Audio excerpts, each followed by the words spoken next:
네, 안녕하십니까. 자유교원 세미나에 오신 여러분을 환영합니다. 대한민국은 고속 성장을 이룬 대표적인 나라죠. 그런데 요즘 조금 성장률이 저조하다 또는 사회가 약간 역동성을 상실하고 있다라는 우려가 있습니다. 그럼 그게 왜 그럴까? 그것은 바로 이제 혁신이라고 하는 것에 우리 기업들이 충분한 성과를 내지 못하지 않았는가라는 그 자성을 한번 해봅니다. 그렇다면 우리 기업들이 그러한 혁신을 이루고 또 새로 기업하시는 분들이 혁신을 하는 것의 동력, 그 과정, 무엇이 문제일까 하는 것인데요. 바로 그 문제에 대해서 오래전부터 해법을 내놨던 분이 바로 슌페터라는 위대한 학자죠. 그분의 제자들이 이번에 노벨 경제학상을 많이 받았는데 이 창조적 파괴라는 새로운 그 학술적 용어이면서 현실적으로 혁신이 일어나는 과정에 대한 설명을 한 그러한 슌페터의 이론이 많은 주목을 받고 있습니다. 특히 자본주의의 핵심 엔진으로서 지금 역할하고 있는 기업들 그리고 그러한 그 벤처 비즈니스의 그러한 코어를 보면 여전히 새로운 것을 창조적 파괴라는 과정 뭔가 새로운 방식을 찾아서 그 새로운 방식이 비즈니스로 만들어지고 그 비즈니스가 기업이라고 하는 형태를 통해서 세상을 바꾸고 새로운 것을 소비자가 선택하고 그 풍요를 누리는 과정으로 전개되는 그러한 창조적 파괴의 과정이 아마도 우리 경제 성장이라고 하는 것으로 표현할 수 있을 것 같습니다. 그래서 대한민국의 미래 경제 성장 엔진 당연히 이러한 혁신이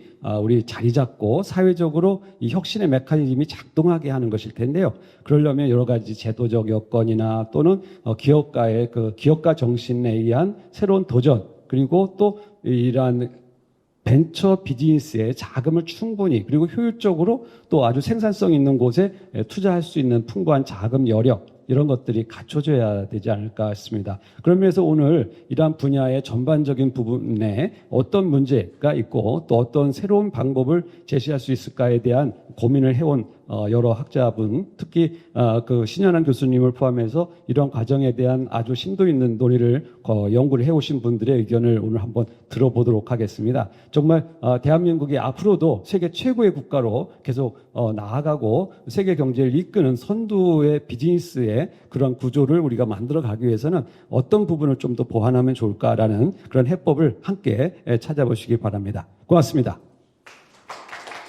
사회를 보게 된 연세대학교의 신현환입니다. 오늘 그 자유기업원의 세미나 주제는 혁신이 이끄는 성장, 경제의 새 엔진을 말하다입니다. 근데 보통 혁신이라고 하면은 많은 사람들이 이제 자기를 굉장히 힘들게 하는 그런 거로 생각을 합니다. 하지만은 혁신이라는 게 없으면은 서서히 또 죽어가는 그런 사회가 될 수밖에 없고요. 그래서 우리가 혁신이라는 것이 방금 그 원장님께서도 말씀하셨지만 창조와 함께 파괴를 할 수밖에 없는 것이기 때문에 우리가 이제 양쪽의 균형을 잡아서 또 파괴를 당하는 쪽의 입장도 좀 같이 생각을 하고 한편으로는 또 그대로 설득하고 그래서 창조라는 것이 같이 병행될 수 있는 그런 사회를 만들어야 되는 것 같습니다. 그래서 그런 면에서 이제 오늘 그 두 분의 발제자를 모셨고요. 그리고 또 두 분의 토론자를 모셨습니다. 먼저 국회 미래연구원의 여영준 부연구위원과 한국항공우주연구원의 안오성 책임연구원께서 발제를 해주실 겁니다. 그리고 토론은 국민대학교의 겸임교수로 계시는 황인학 박사님께서 해주실 거고요. 원래 시장경제제도연구소의 김희석 소장님께서도 함께 해주기로 하셨는데 오늘 급한 일이 있어서 참석을 못하게 됐습니다. 저희가 한 1시간 반 정도를 생각을 하고 진행을 할 거고요. 그래서 각각 발제하시는 분들께는 한 30분 정도의 발제 시간을 드리겠습니다. 그리고 토론하시는 분께서 한 15분 정도 토론을 해주시면 나머지 시간은 전체가 다 같이 한번 토론하는 그런 시간을 갖도록 하겠습니다. 자, 그럼 마이크를 국회 미래연구원의 여영준 부연구위원께 넘기도록 하겠습니다. 네, 부탁드립니다. 안녕하십니까. 오늘 첫 번째 발제를 맡은 국회 미래연구원 미래산업팀의 여영준이라고 합니다. 저는 이제 석사 박사 과정은 이제 기술경영경제정책대학원에서 서울대학교에서 이제 했고요. 거기서 이제 혁신경제학 그리고 산업혁신정책을 연구를 했었습니다. 그리고 학부 전공은 카이스트 전기전자 나와서 그래서 좀 융복합적인 그런 접근으로 이제 혁신 생태계를 바라보고 전략적인 정책적인 시사점을 도출하는 연구를 계속하고 있습니다. 오늘 발제 자료는 이와 같은 제목으로 이제 구성을 해봤고요. 해당 발제 자료 같은 경우에 저희 기관에서 수행했었던 이제 쭉 이제 우리의 압축 성장 이면에 있었던 산업 혁신 정책의 주요 역할과 어떤 이제 기여를 조망을 하면서 최근에 이제 전개되고 있는 보호무역주의나 어떤 글로벌 공급망의 재편 속에서 어떤 식으로 산업 정책의 패러다임을 전환해야 할지, 특히나 그 창조적 파괴나 어떤 혁신의 엔진을 제고하기 위해서 어떻게 해야 될지에 대해서 조망한 것입니다. 컨텐츠는 다음과 같고요. 아까 서두에서 원장님과 이제 교수님께서 말씀해 주셨다시피 2025년의 노벨 경제학상은 혁신이 어떻게 지속적인 경제 성장을 가능케 하는가에 대한 새로운 통찰을 제공했었던 조엘 모케어와 아기언 앤 호잇 그 학자들에게 수여가 됐습니다. 이들 같은 경우에는 국가 경제의 지속 가능한 성장을 결정짓는 핵심 요소로서 기술 혁신의 역할을 강조를 했고요. 특히 이들 같은 경우에는 혁신이 지속 재생산되는 구조와 제도적인 여건이 갖춰졌을 때 혁신이 지속 가능한 발전을 뒷받침하는 원동력으로 작용할 수 있음을 매우 강조합니다. 그래서 이들이 기반하고 있는 슈페터적 성장 이론이라 한다면은 다시 한번 살펴보면 창의적 파괴, 신규 진입, 경쟁의 압력이 지속적으로 혁신을 촉발하고 장기 성장률을 결정한다라는 메커니즘에 기반한다라고 볼 수 있겠습니다. 간단하게 이제 조엘 모키어와 이제 아겐 호잇이 어떠한 이제 기여를 했는지를 살펴보면 모키어 같은 경우에는 혁신이 딱 그 촉발되는 그 여건이 과연 어떻게 되는지를 살펴봤다면 아겐 앤 호잇 같은 경우에는 혁신이 지속적으로 장기 경제 성장률을 결정짓는 핵심 동력으로 역할할 수 있는 여건을 수리적으로 모델링하고 이제 고찰한 부분에서 기여가 있다고 보실 수 있겠습니다. 특히 이제 모키어 같은 경우에는 인류 역사의 대부분이 정체 상태였음을 실증하면서 근데 산업혁명 이후에 어떤 이제 영국을 비롯한 주요 국가들에 있어서 혁신이 자기 증식된 구조로 어떤 방식으로 제도화가 됐고 어떤 조건 속에서 제도화가 됐는지를 역사적 이론적으로 규명한 매우 어떻게 보면은 기여점이 있는 연구라고 보실 수 있겠습니다. 아래에 이제 그 피겨를 보시면은 왼쪽 그 피겨 같은 경우에는 X축 같은 경우에는 1760년대의 1790년대의 숙련 기술자의 비중을 뜻하고 있고요. Y축 같은 경우에는 이제 직물 산업의 고용 비중을 뜻합니다. 이게 우상향되고 있다는 거는 어떻게 보면은 숙련 기술자가 많았던 지역일수록 직물 산업의 성장이 이루어졌다. 그 말은 이전에 사전에 그 숙련 기능공이나 이제 인력 공급의 여건이 갖춰진 조건이 갖춰졌을 때 산업이 성장할 수 있는 혁신이 추동될 수 있는 여건이 마련될 수 있다라는 어떤 그런 이제 실증을 보여주기도 했고요. 오른쪽 같은 경우에는 그에 반해서 X축 같은 경우에는 그 당시에 임금 수준을 뜻하고 Y축은 이제 산업의 그 텍스타일, 그 직물 산업의 고용 비중을 뜻하는데 이 부분은 이제 음의 그 관계가 있는 것을 볼 수 있는데 이것을 통해서 높은 임금이 기존의 경제 체제에 형성이 되어 있다면 이게 산업의 어떤 이제 새로운 혁신을 추동할 수 있는 비용에 부담이 되기 때문에 이 부분이 산업의 조기 성장을 억제하는 그런 여건으로서 작용한다라는 것도 규명을 했습니다. 즉, 이 피겨들이 의미하고 있고 모키어가 이제 연구를 통해서 규명한 것은 교육과 숙련의 역량 혹은 시장이나 임금의 구조의 상호작용에 따라서 혁신이 추동되느냐 촉발되느냐 아니냐의 그런 여건이 지역마다 국가마다가 다를 수 있다라는 점을 규명했고요. 아기에는 호잇 같은 경우에는 이제 창의조적 파괴를 설명하는 수리적인 모델을 이렇게 제안했다는 점에서 엄청난 기여가 있습니다.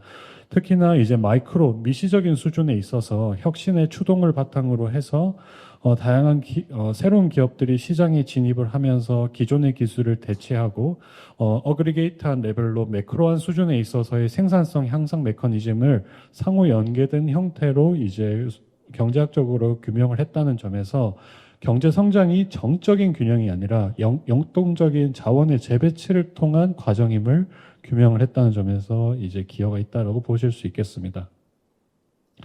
그래서 모키어 같은 경우는 왜 혁신이 테이크오프, 어떻게 테이크오프 되었는지를 설명했다면 아겐 호이센 왜 파괴적 혁신이 지속 성장의 원천이 되는가를 설명했다라고 보실 수 있겠고요. 그래서 혁신의 토양과 혁신의 엔진이 상호 결합될 때 지속 가능한 성장이 도모될 수 있음을 이제 이야기를 하고 있다라고 말씀드릴 수 있겠습니다. 그리고 더 나아가서는 이제 이러한 이제 그 기반된 이제 연구 갈래 속에서 이제 진화 경제학 이론이나 뭐 슈페테리안 그 혁신 성장을 이론을 바탕으로 해서 다양한 측면으로 국가의 성장 경로를 해석하고자 하는 시도도 있었습니다. 저 같은 경우에도 대학원 과정 동안 이제 지도 교수님이 이종동 교수님이셨는데 그 혁신 역량의 관점에 있어서 그 국가의 성장 경로를 이제 좀 해석해 보는 작업도 했었습니다. 그래서 이제 그런 측면에서 본다면은 개별 국가들을 본다면은 실행 기반의 혁신 역량부터 개념 설계 기반의 혁신 역량으로의 어떤 전환 속에서 이제 장기적인 경제 성장 경로가 도모가 되는데 실행 기반 혁신 역량으로 한다면은 선진국 혹은 글로벌 프론티어 수준에 있는 국가로부터 개념 설계를 이렇게 수입해 오는 거죠. 그리고 모방과 이제 실행을 통해서 기술 혁신 역량을 이제 고도화하는 그러한 접근이라고 한다면 그 다음 단계에 있어서는 해외로부터 개념 설계를 이렇게 수용하는 게 아니라 자체적으로 개념 설계를 제안할 줄 아는 그런 역량을 바탕으로 이제 고소득 국가로 발돋움할 수 있는데 이런 측면에 있어서의 어떤 전환점을 뛰어넘어야지 우리나라 역시도 진정한 실질적인 고소득 국가로 뛰어넘을 수 있음을 좀 말씀드릴 수 있겠습니다.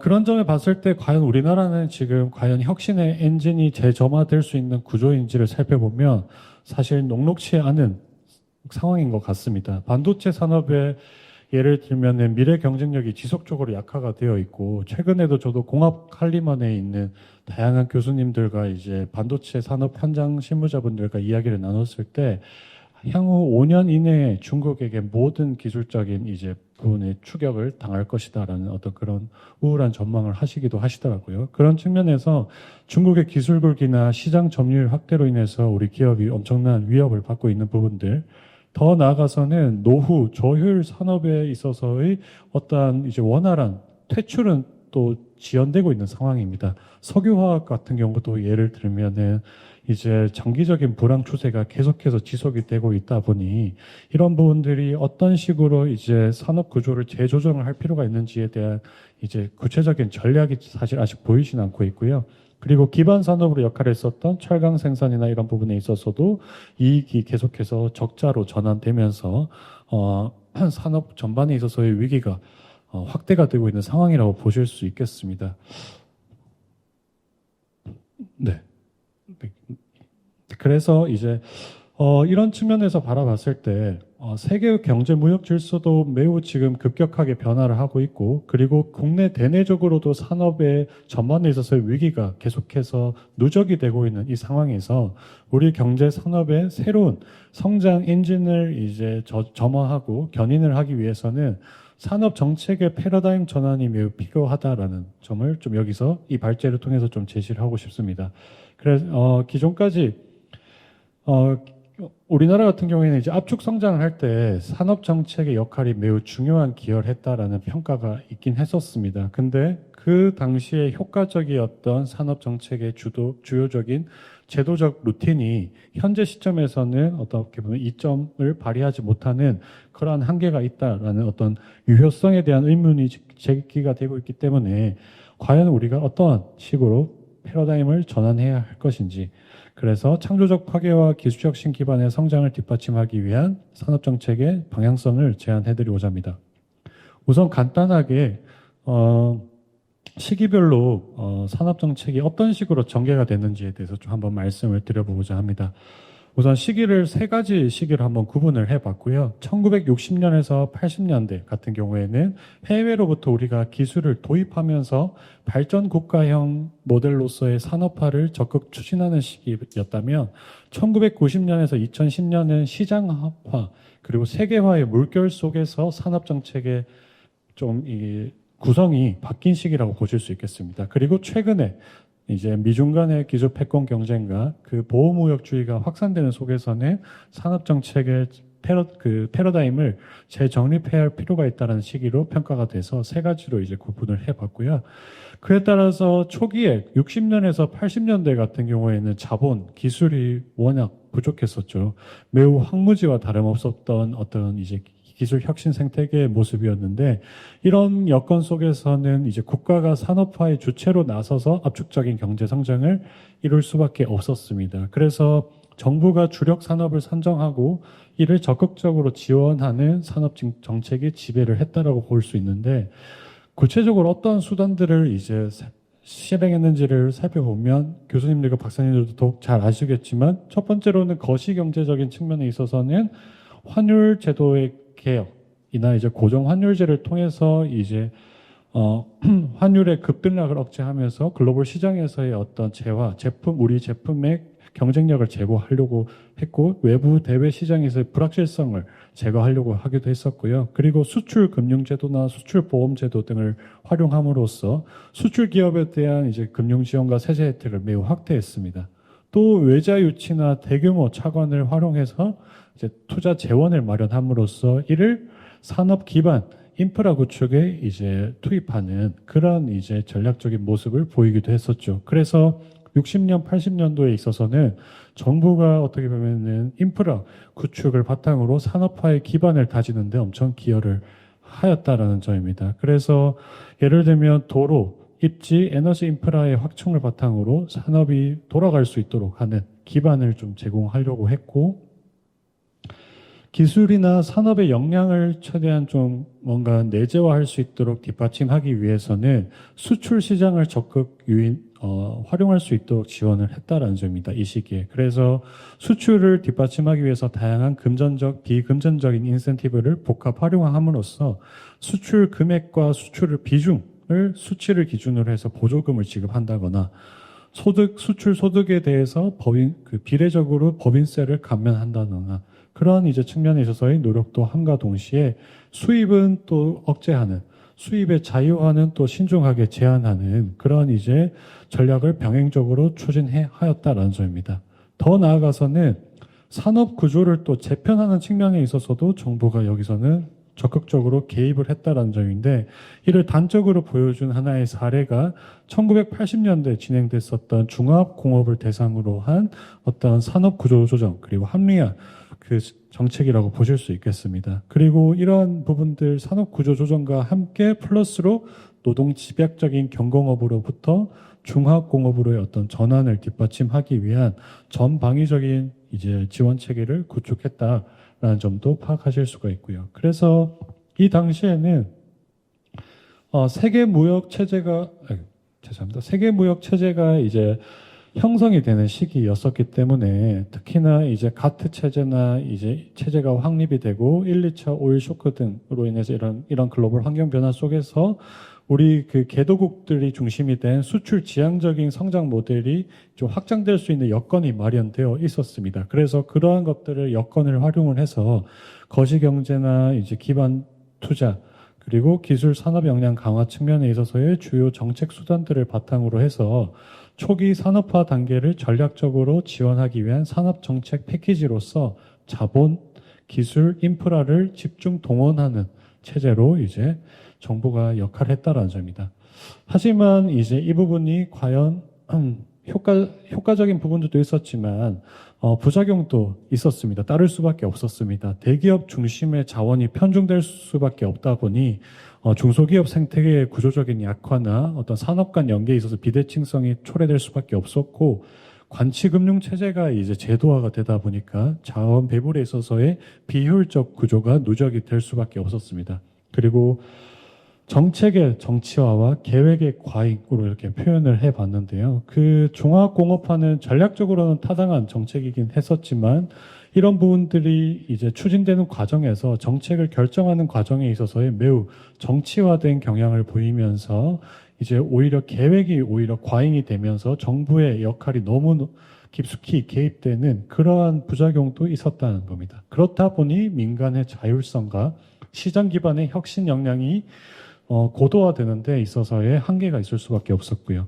그래서 그러한 이제 흐름 속에서 1990년, 2010년도에는 세계화와 시장화 기조가 이렇게 확산이 되면서 특히나 또 외환 위기와 같은 외생적인 충격을 계기로 해서 산업 정책이 시장 중심의 간접적인 지원 체제로 이제 전환하게 되는 과도기적인 이제 모습을 보이게 됩니다. 그래서 자본이나 금융시장에 있어서의 자유화를 추진함으로써 산업 발전의 자율성을 기반을 구축하고자 했었고, IMF 구조조정을 프로그램을 수용함으로써 시장 중심의 질서를 확립하고, 그리고 기업들의 자본 조달 구조에 있어서의 다변화를 이제 좀 적극적으로 뒷받침하고자 하는 모습들도 보이게 됩니다. 그래서 이 당시에 있어서는 이제 과거에 국가가 주도했었던 산업 지원 체계를 대폭 축소하고 금융시장에 있어서의 건전성을 좀 강화하는 그런 과정에 있어서의 노력이 전개가 되고, 그리고 금융개혁에 있어서도 적극적으로 정부가 좀 뒷받침하기 위해서 또 정부의 공적 자금이 투입되기도 하는 모습이 보였습니다. 또 다들 아시다시피 당시에는 공공부문의 구조개혁과 시장 친화적인 정부 기능 확립이 매우 전개가 되었죠. 그래서 공공기관의 구조조정과 민영화가 그 당시에 엄청 추진이 됐고, 또 1960년, 80년도에 도로나 에너지 인프라를 까는 데 집중했다면 1990년대에는 정부는 이제 혁신 생태계에 어떻게 보면 최대한 다양한 액터들이 들어올 수 있도록 좀 유인을 하고 새로운 어떤 이제 산업 생태계의 기술적인 기반을 마련하기 위해서 정보화를 적극적으로 추진합니다. 그래서 정보화 기반 경제적 구조로 이행을 뒷받침하기 위해서 이제 초고속 정보통신망을 깔고 국민 PC 보급 사업이나 이런 것들을 바탕으로 해서 벤처 창업의 촉진과 전자상거래를 활성화시키는 어떤 기반을 마련했다라고 보실 수 있겠습니다. 그리고 플러스로 이제 대기업 간의 빅딜 역시도 이 IMF 이후에 추진을 함으로써 산업구조의 효율화를 뒷받침하는데 정부의 산업정책의 역할을 했고, 시장 구조에 있어서도 공정거래제도의 정비나 시장 진입 규제 개혁을 통해서 이제 경쟁 구조를 재편하는 그런 모습을 확인할 수 있었다라는 점입니다. 네. 그리고 플러스로 이제 90년대에 또 눈여겨볼 부분은 96년도에 중소기업청이 신설이 되고, 또 최근에 2017년도에 이제 중소벤처기업부로 승격이 되었지만 1990년 중반 이후부터 중소기업의 어떤 자생적인 성장과 기술 역량 강화에 대한 어떤 주목이 계속 두드러지는 모습을 보이게 됩니다. 그러면서 이제 어떻게 대기업 중심 구조에서 탈피해서 다양한 혁신 주체들이 이 경제 체제에 들어올 수 있도록 그들의 성장을 유기적으로 연계를 어떻게 할 것인지에 대한 고민이 이때부터 본격적으로 시작됐다고 보실 수 있을 것 같고요.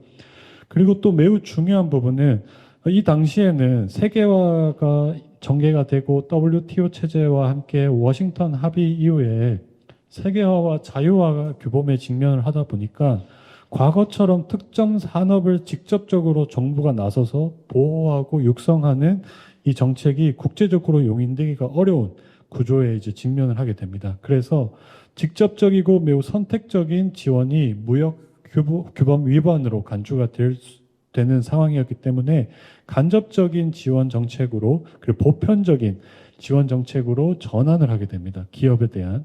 그래서 이 당시에는 자율과 경쟁, 개방을 중시하는 시장을 보완하는 측면으로의 정부의 역할과 산업 정책이 전개가 되었는데, 이 당시에도 이제 그런 이제 구조 전환을 이제 전개를 해 왔지만 여전히 이제 부작용도 있었습니다. 왜냐하면은 국가 개입이 여전히 그래도 지속이 되는, 그리고 국가 개입의 불균등한 축소의 모습이 잔존되는 그런 모습이 보일 수밖에 없었고, 오히려 또 이 당시에는 이제 부처의 전문성의 바탕으로 해서 산업 정책의 추진의 효과성을 보다 제고하겠다라는 목적으로 기존에는 경제기획원이나 이런 단일 부처 중심으로 산업 정책이 추진되었다면 이 시기부터는 산업부, 중기부, 과기부, 정통부 등과 같은 기능 중심의 전무부처 체계로 개편이 되면서 정책 거버넌스 체계에 있어서의 분산화가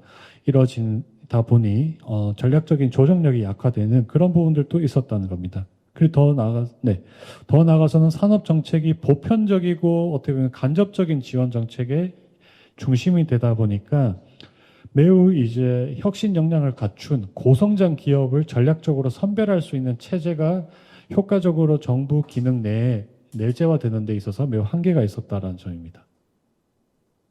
그래서 이러한 이제 패러다임의 전환 속에서 지금 우리가 지금 맞닥뜨린 매우 문제점이 무엇이냐면은 탈세계화와 보호무역이 확산되고 있는 부분, AI 기술 혁명과 기술 패권 경쟁, 더 나아가서는 중국의 기술 굴기가 매우 두드러지고 있는 그런 이제 도전 과제에 있다라는 겁니다. 그래서 이러한 이제 글로벌 환경 변화 속에서 전 세계적으로 엄청 이게 또 눈여겨볼 만한 부분이 산업 정책에 대한 언급수가 엄청 최근에 높아지고 있습니다. 왼쪽 그래프를 보시면 아시다시피 그만큼 이러한 보호무역주의로의 어떤 회기 속에서 정부의 역할을 어떻게 재정립을 해야 할 것인지에 대한 고민이 우리나라뿐만 아니라 전 세계적으로 지금 확산되고 있다는 것이죠. 특히나 소득 분위기가 높은 국가들일수록 산업 정책이 매우 이제 중요성이 높아지고 있는 것도 볼 수 있다는 겁니다.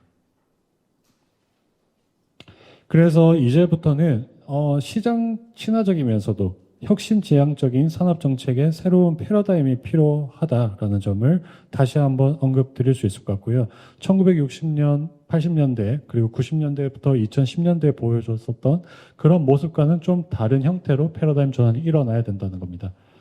그렇다면 지금 누적이 된 우리 산업 정책에 있어서의 주요 문제점은 뭔지에 대해서 간단하게 쭉 한번 언급을 드리면서 전략 과제를 이제 언급을 종합된 형태로 말씀드리고자 합니다.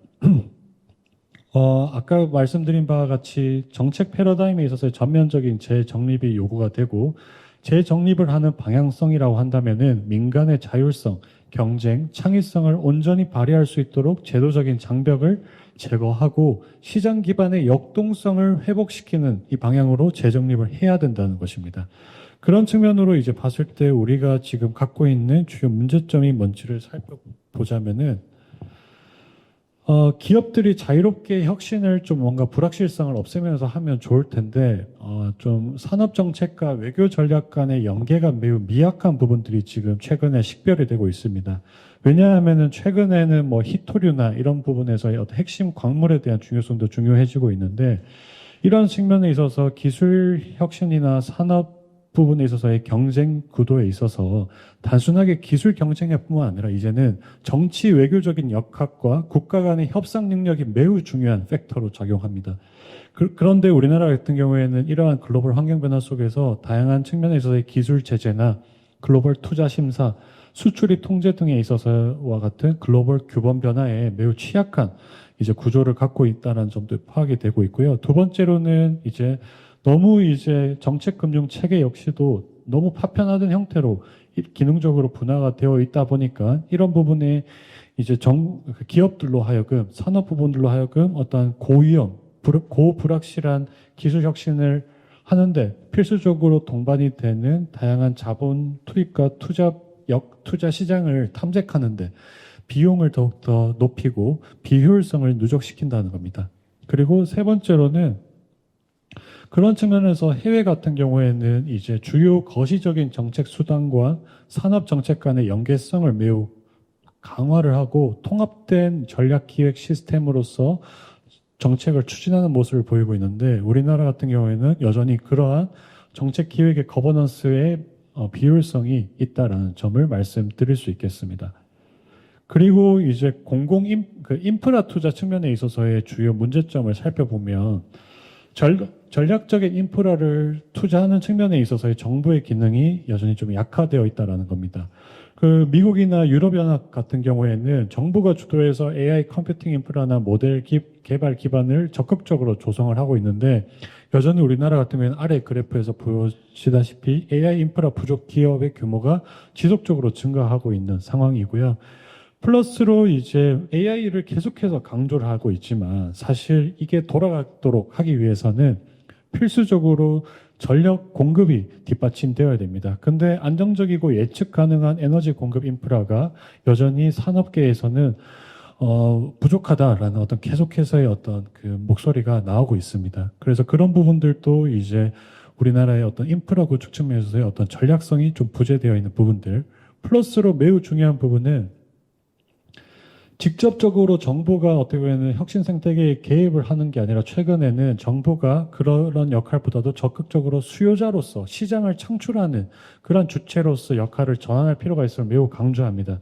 근데 예를 들면 AI 분야 같은 경우에도 이제 고성능 연산 자원을 정부가 먼저 구매해서 공공 서비스에 이것들을 우선 적용할 수도 있을 거고, 공공시설의 에너지 효율화 사업이나 스마트 그리드 구축 사업 등의 배터리나 ESS 등을 조기 도입할 수도 있을 것입니다. 근데 우리나라 같은 경우는 여전히 단가 위주의 최저가 낙찰 관행이나 검증된 공급자들을 중심으로 한 조달 자격 요건, 이런 것들이 중심이 된 혁신, 그 공공 조달이나 정부 구매의 행태가 계속해서 누적이 되고 있다 보니 혁신 기술에 기반한 초기 제품에 대한 수요 창출이 여전히 어려운 구조에 있다라고 보실 수 있겠습니다. 근데 중국 같은 경우에는 이제 그런 측면에 있어서 최근에 AI 기술 굴기 이면을 살펴보면 자국의 AI 생태계 고도화를 위해서 적극적인 이제 수요자로서의 역할을 하고 있는 부분들도 볼 수가 있습니다. 중국 정부가. 네.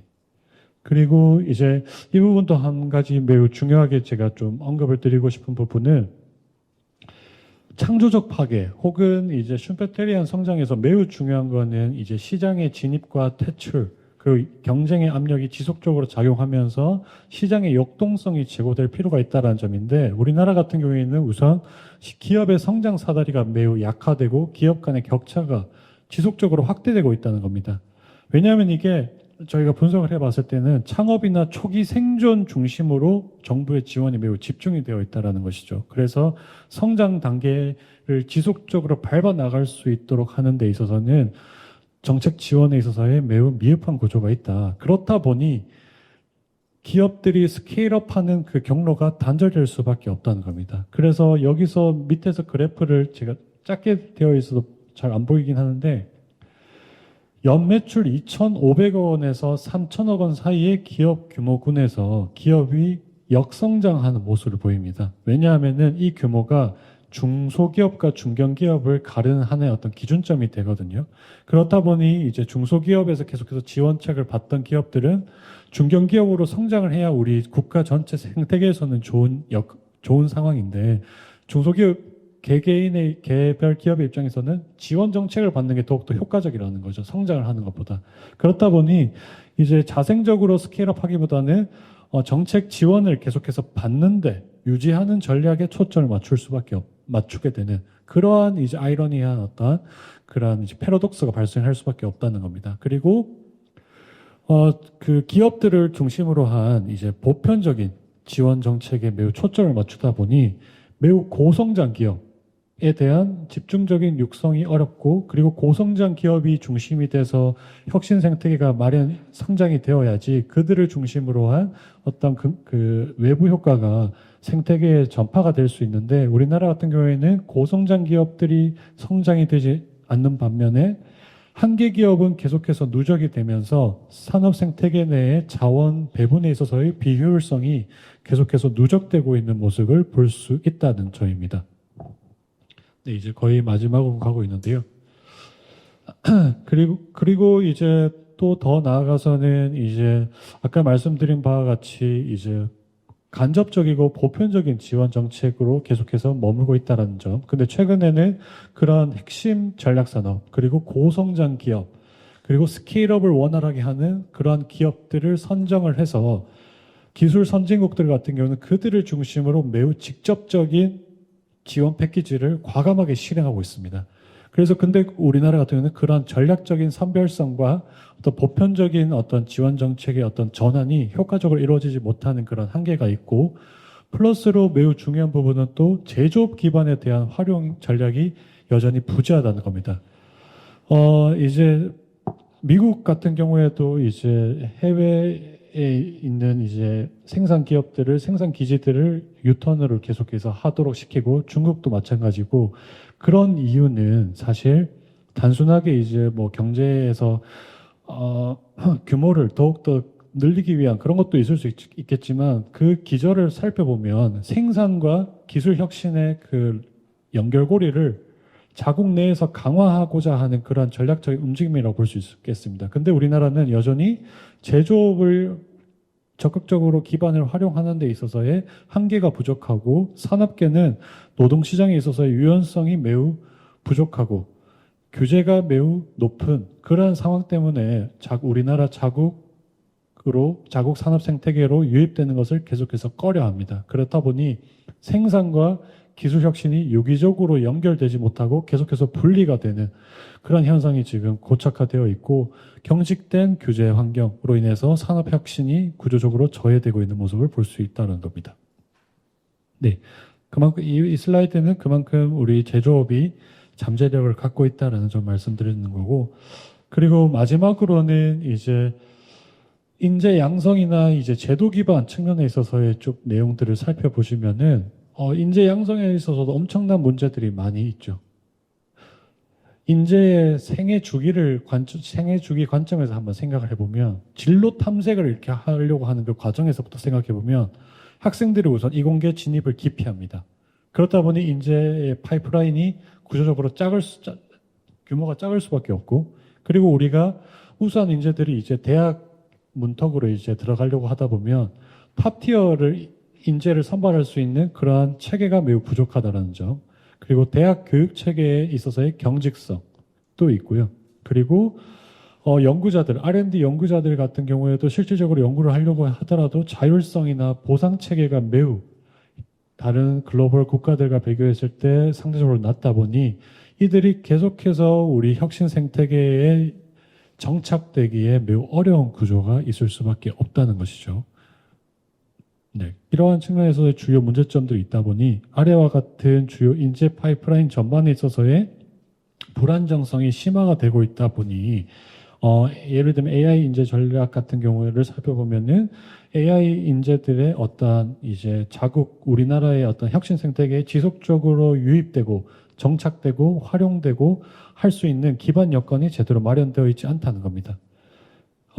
그리고 제도적인 거버넌스적인 측면에 있어서도 최근에 IMF나 OECD 같은 경우에는 이러한 기술 혁신의 기반으로 한 성장을 뒷받침하기 위해서는 산업 정책이 단순하게 특정 산업이나 기술에 대한 지원을 넘어서서 이제 전략 수립과 정책 수단 설계, 정책 집행까지 포괄하는 전략적인 실행 플랫폼으로 진화를 해야 될 필요가 있고, 단일 부처나 단일 정부 조직이 이런 것들을 추진하기에는 매우 한계가 있어서 매우 홀리스틱한 관점으로 다부처가 연계된 공동된 어떤 이제 정책 실행 플랫폼이 마련될 필요가 있다라고 이야기합니다.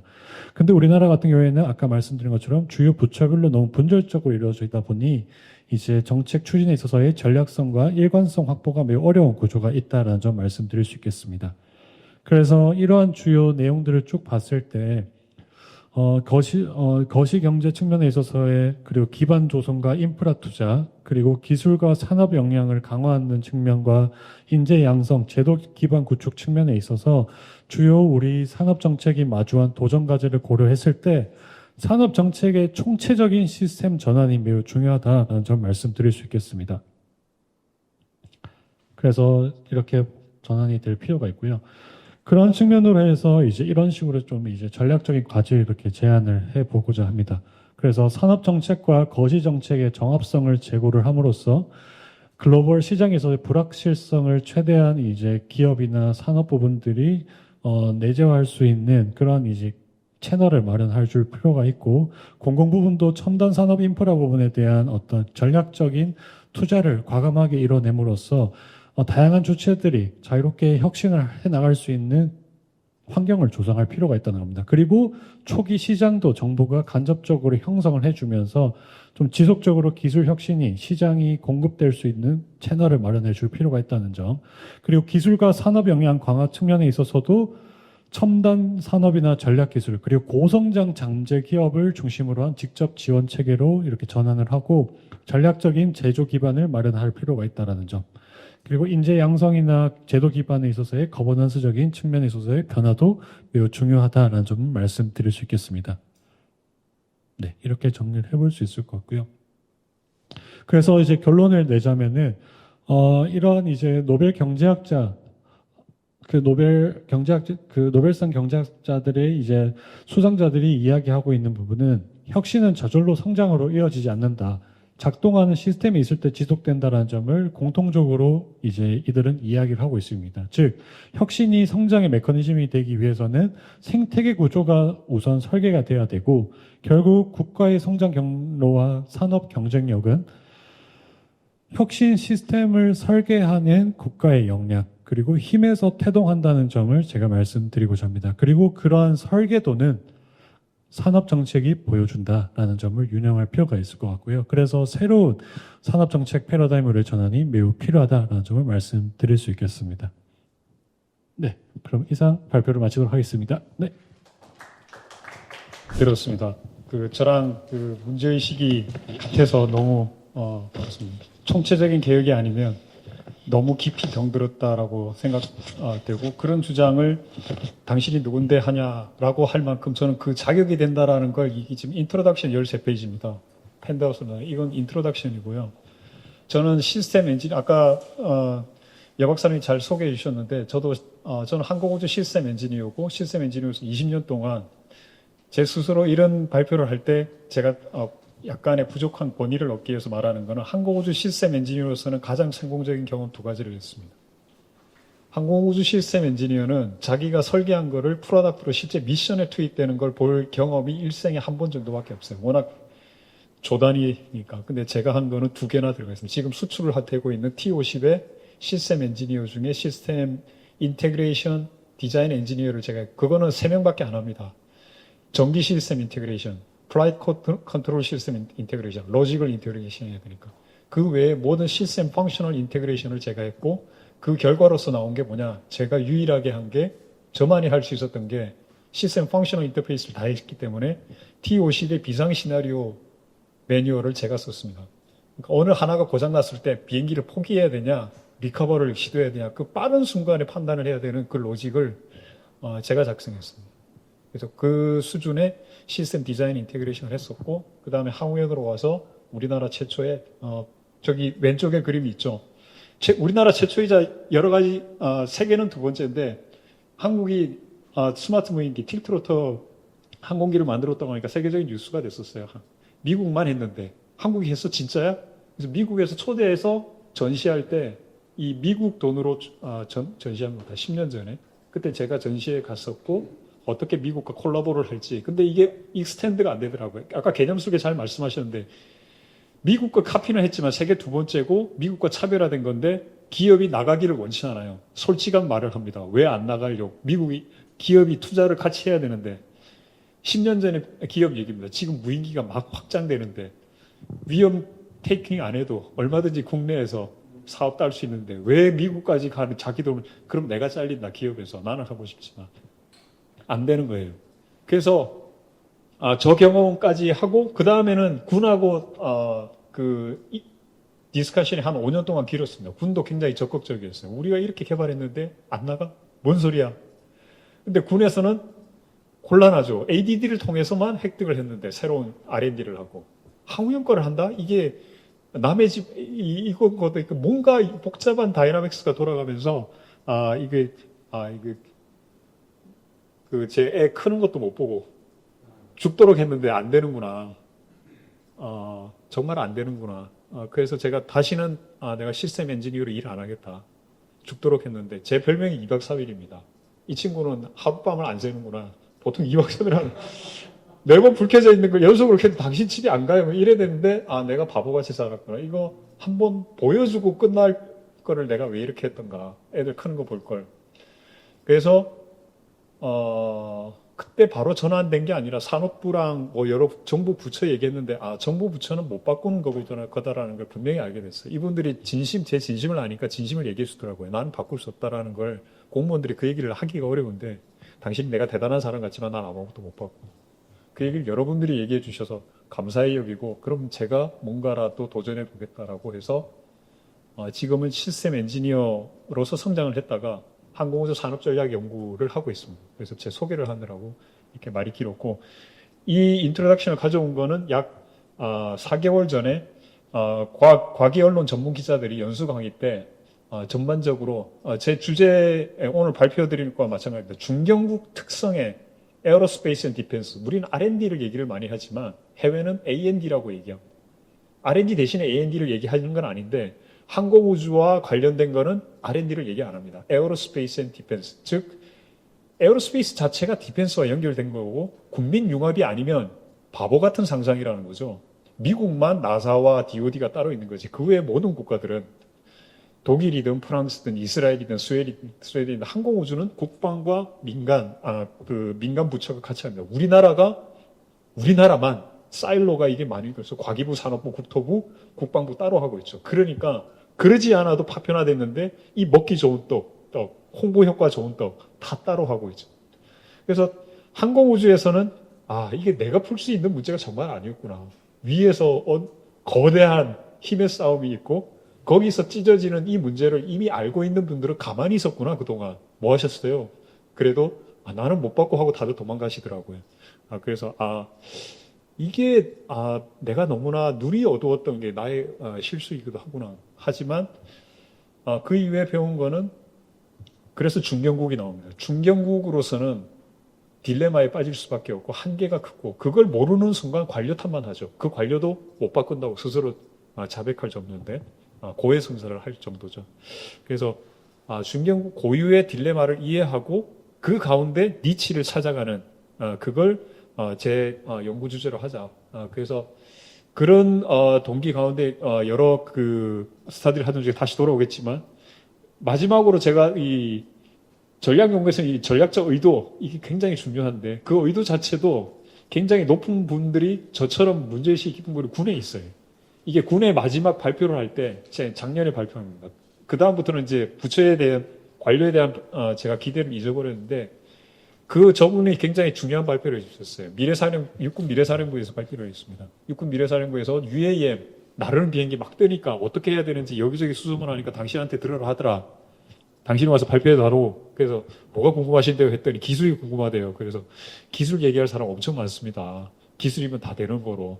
당신들이 아니라 관료들도 국방 관료들도 기술 투자만 얘기하고 연구자들은 더더욱 기술만 얘기해야 되고 근데 기술 해봤자 사업화는 안 되고 그 문제에 대한 질문이 없이 기술을 얘기해달라고 하면은 얘기할 사람들 굉장히 많으니까 다른 데서 제가 소개해드릴 테니까 들어보세요 했더니 여전히 들어봤더니 답답하죠. 돈만 주시면 다 합니다. 할 수밖에 없죠. 그렇게 보고 싶죠. 그래서 그 시간 이후에 몇 개월이 거쳐서 저한테 다시 전화가 와서 제 발표를 들어주시는 건 고마운데 그러려면은 참모들을 모시고 2시간을 달라. 그렇게 발표했던 거예요. 그리고 제가 이 발표는 다른 발표랑 다르게 국민에 대한 그 책임, 딸애와 아내, 뉴질랜드의 목동에 그 그림을 넣은 거는 우리가 국방항공우주를 통해서 사회, 경제에 엄청난 영향을 주든지 아니면 사회적 자원을 소비하든지, 그 문제의식을 공유하고자 했고, 이 문제를 냈을 때 이 문제를 맞추더라고요. 요 그림이 뭐냐면은 이탈리아가 전통적인 해양국가인데, 재밌게 인트로덕션을 하려고 그림에, 핸드아웃에는 없습니다. 저 오른쪽 하단에 있는 게 참치잡이입니다. 전통적인 참치잡인데, 이 그림이 작아서 그렇지만 여기에 이 동그라미 길쭉한 그런 그물이 있어요. 그리고 저 그물을 어디다 두냐면은 참치가 이렇게 모이는 곳에 둡니다. 요 참치가 이쪽으로 들어올 때 참치 우두머리가 요 앞에서 서성거려요. 여기 안에 들어갈까 말까. 근데 한번 우두머리가 결정해서 들어가면 요 안에서 뱅뱅뱅 돕니다. 요 동그란 데서. 그리고 이제 죽음이 다가온 걸 알죠. 그리고 이제 그물을 뜯어 올리면은 제가 인상적인 부분이 참치가 이제 죽을 걸 알잖아요. 그때 하얀 거품이 마구 일어나요. 이 하얀 거품이 뭘까요? 이게 제 질문이었는데 그 질문을 맞추는 거예요. 처음 이 질문을 들은 그 미래사령관이다. 과연 인문학적인 소양이 너무 깊으시구나. 그분이 저한테 고해성사를 또 다른 걸 하신 분이에요. 우리 국방부가, 그러니까 육군도 마찬가지고, 무인기에 엄청 투자를 많이 했는데, 실제적으로 필요한 건 다 갖다 쓴다. 너무나 부끄럽다. 그 부끄럽다는 말을 하신 관료가 너무 고마웠어요. 그렇지만 바꿀 수가 없다. 이 시스템을. 그래서 이제 당신하고 얘기하고자 했다라는 겁니다. 어쨌든 이 질문으로 다시 돌아가겠습니다. 그런 인사이트 있는 분이 요걸 맞췄어요. 지금 제가 질문 드려보려고. 이 하얀 거품이 뭘까요? 죽음의 순간에 막 하얀 거품이 일어납니다. 참치도 안다는 거죠. 자기가 죽을 때 최후의 미션이 뭐냐면 자손이에요. 그래서 그냥 물에다 대고 정자를 쏟아내고 난자가 하고 요 산에서 생명과 죽음이 교차되는 이 짧은 찰나의 순간에 생명과 죽음이 교차하고 있습니다. 제가 군한테 이게 군 장교들 모인 시간에 부탁하려고 굉장히 비판적으로 했거든요. AAM도 또 하나의 그 과제, 대형 과제로 소비하지 마시라는 의미로 발표하려고 했던 건데 우리가 어떻게 하느냐에 따라서 우리 딸과 우리 아내, 우리 이 사회가 어떻게 사느냐가 달려있다. 이 얘기를 하려고 이제 시작했던 겁니다. 그래서 다른 건 없고 항공우주가 이 분절화된 R&D 시스템, 혁신체계 속에서 얼마나 먹기 좋은 떡이고 하지만 누구 탓한다고 되는 게 아니라 중견국의 특성을 반영을 해서 깊은 고민이 필요하다. 이 얘기부터 이제 시작을 했던 겁니다.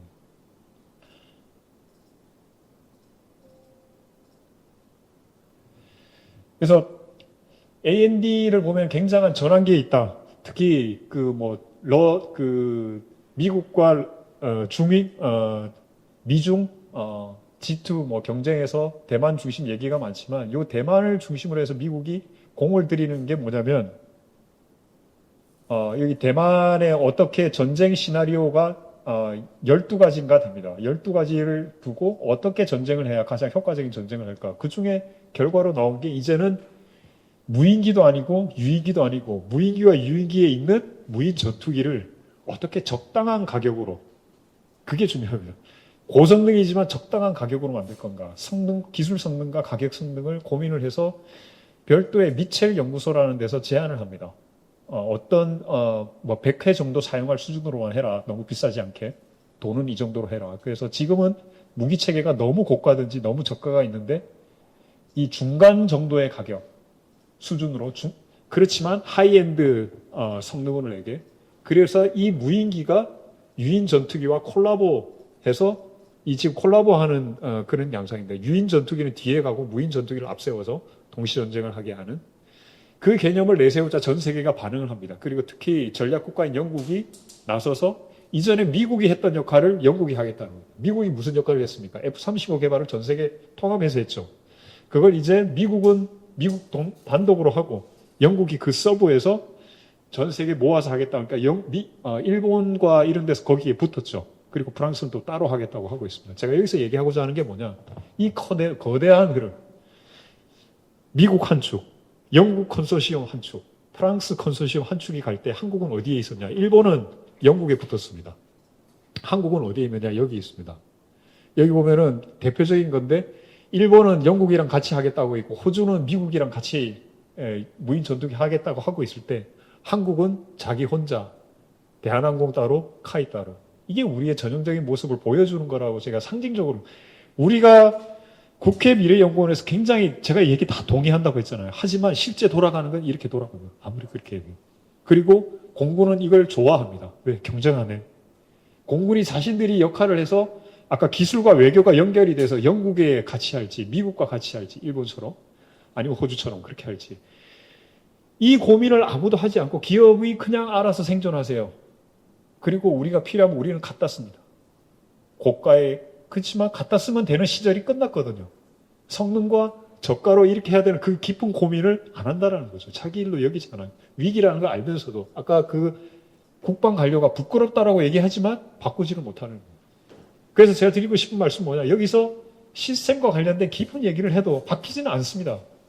그 얘기를 대표적으로 나온 게 오늘 그 핸드아웃의 첫 장에 말씀드린 게 한기호 의원을 제가 콜아웃 했는데 한기호 의원이 올해 초에 봄에 얘기할 때 제가 한기호 의원님이 그 국방 관련된 국회 포럼에 끝까지 앉아 계신 줄 몰랐어요. 맨 앞에. 제가 맨 마지막에 소리 지십니다. 이렇게 해서 아무 일도 안 된다. 돈만 쓰지.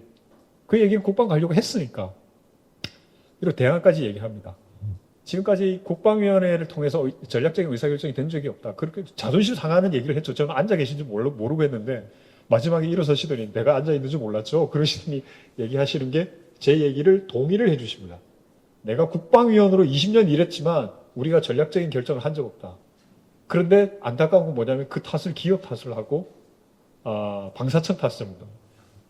이 사람들이, 이 XX들이 뭘 가져온 적이 없어. 가져온 적이 없어. 제도개혁, 거버넌스 개혁, 시스템 개혁 관련돼서 가져온 적이 없다. 이렇게 얘기하십니다. 동영상을 보면. 제가 말씀드리는 건 압도적인 격차 속에서 이분들도 할 수 없다라는 거예요. 꾸준히 다이얼로그를 빌드업을 해가야 되는데 그 문제의식을 깊이 갖지 못하니까 뭔가 가져오면 내가 승인해줘야 되는 이런 권위주의적인 거로 접근을 하는 그런 상황이었다. 그래서 그거 연장해서 보시면 카이가 같은 데는 이런 비전을 보일 수밖에 없습니다. 제가 10년 동안 일을 했던 데지만 TOC 개발하면서 그래서 이런 비전을 얘기하면 또 비웃습니다. 하지만 상황은 어떠하냐? 그 공군의 입장은 이거라고 봅니다. 타이슨이 얘기한 유명한 건데 누구든 자기 계획이 있다.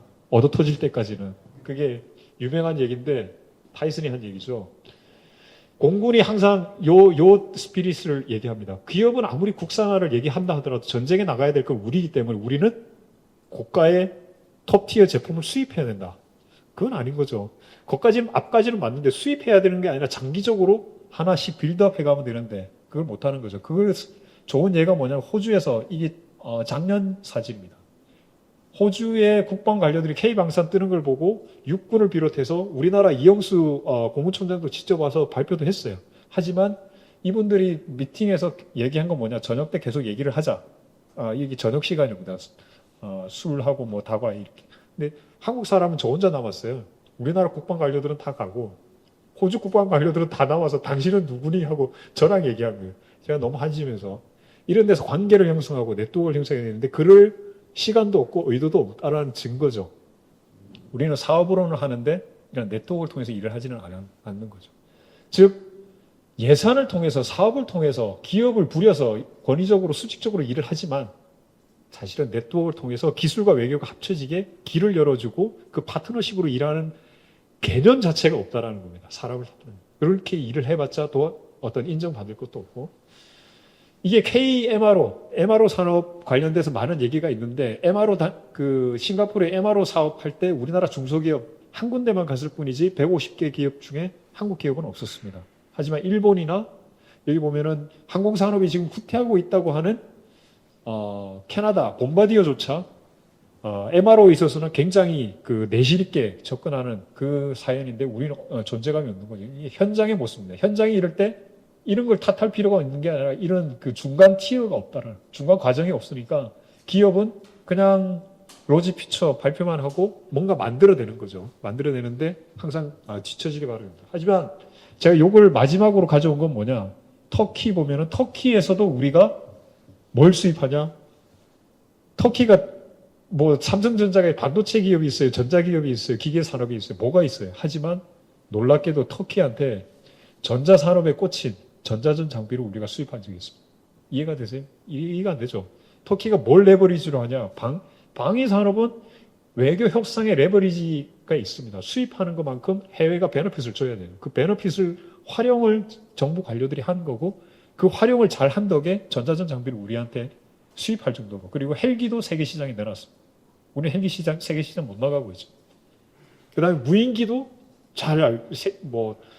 그 소련에도 수출하고 막 이러지 않습니까? 그래서 튀르키예의 그런 것도 왜 가능하냐?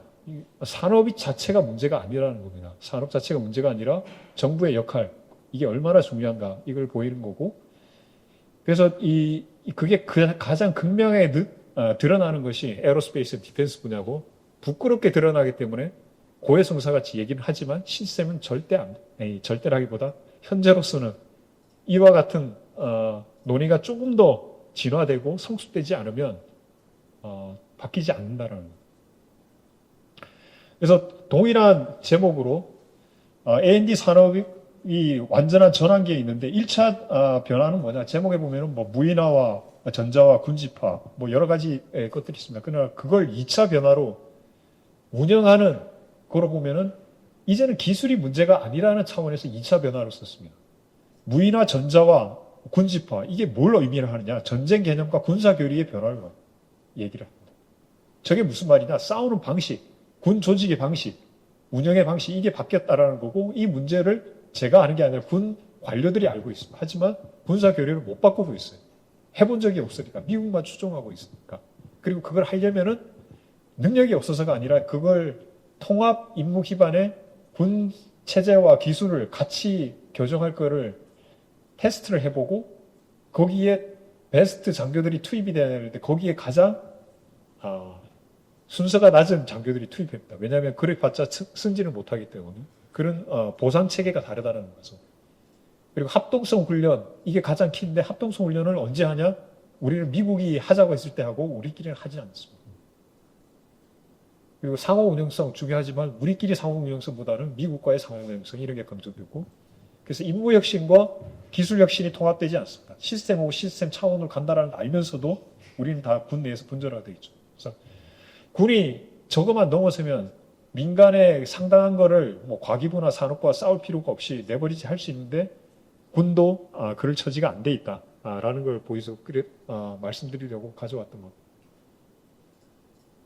그래서 항공우주를 얘기를 하면은 그건 우리가 아직 나라가 성장하지 못했기 때문이다라고 하는데 그거 말 때문에 가져왔습니다.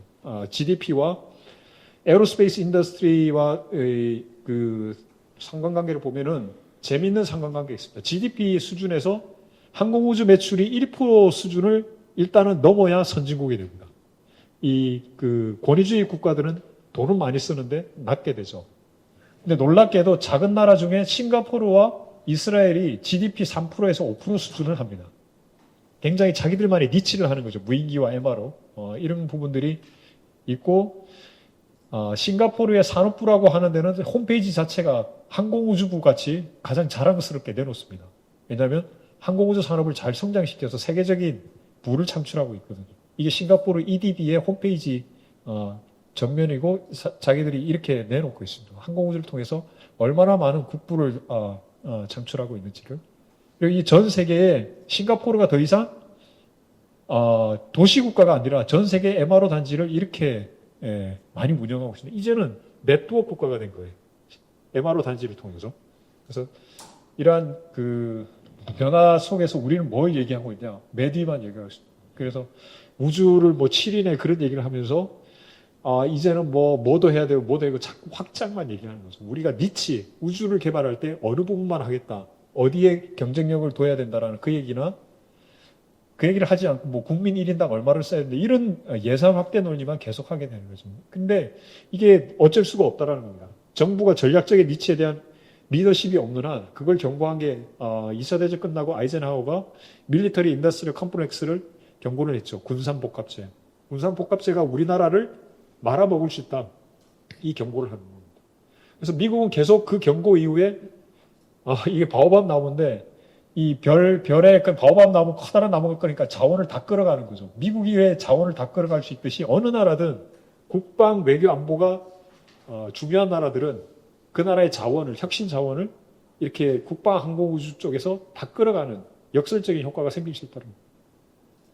그래서 군산 복합제의 문제였지만 작은 나라들에서는 군 산학연 복합제 문제를 예산 확대만 너무나 강조하는 거죠. 화이트 칼라 범죄 이런 것들도 많이 개념화되어 있지만 사실은 투명 칼라 범죄와 같습니다. 누구나 당연하다고 여기기 때문에 이게 뭔가 문제라는 인식이 안 됩니다. 이 수잔 에커만이라는 사람이 시스테믹 커럽션, 시스템화된 부패다라고 강조를 한 그 개념이 있죠. 그래서 현실론적인 미국 의존보다는 사실은 암묵지로서 어쩔 수 없다. 자율적인 미국 의존 이런 현상도 생기고 있습니다. 그런 게 하나의 소프트 파워로서 조셉 나이가 강조한 그런 부분이 아닐까. 역설적으로 보면, 부정적으로 본다면. 그 중에 하나로서 생각해 볼 수 있는 게 우리가 12대 전략기술 이런 얘기를 했지만 그 이전에 제대로 좀 아레나를 해보자. 이것도 실패를 했고 오늘 중소기업 얘기를 하셔서 제가 이 얘기를 강조를 할까다가 이 자료는 이번엔 준비를 안 했는데 중소기업청이 생긴 1996년부터 가장 빠르게 확대된 게 SBIR 사업. 이 사업은 미국 사업 그대로 벤치마킹한 건데 미국은 대표적으로 오늘 얘기하는 혁신의 교두보가 됐죠. 중소기업들을 가장 많이 키워내는 그리고 실패해도 다시 지원하고 굉장히 단계별로. 근데 그 핵심은 뭐냐? 전문가들이 스테이지 1, 스테이지 2, 스테이지 3 할 때 전문가 판단이 들어가요. 관료가 판단 안 합니다. 우리는 이름만 SBIR이지 관료가 판단하고 그냥 모양만 보이는 거죠. 그래서 이 두 가지가 실패한 거를 시스템적으로 진단하지 않는 한 중소기업 R&D는 혁신되지 않을 거다. 그렇게 말씀드릴 수가 있습니다. 그래서 전략적 사고와 책임 있는 행위의 발달 과정, 뭐 이런 그 연속적인 과정에서 전략을 중심으로 우리가 논의를 하는 구조가 안 돼 있으면 아무리 전략적인 맥락, 해외적 뭐 이런 또 시나리오 연구 뭐 이런 게 많은 것들을 하더라도 전략적인 의도 자체가 디벨롭이 안 되면은 의미가 없겠다. 한쪽 축이 뻥 빈 거나 마찬가지겠다. 그래서 전략적인 의도는 어떻게 개발되냐? 제가 속한 연구자들의 경우에는 제 같은 사람들이 계속 인터페이스하는 관료가 전략적인 질문을 갖지 않느나 디벨롭 될 수가 없어요.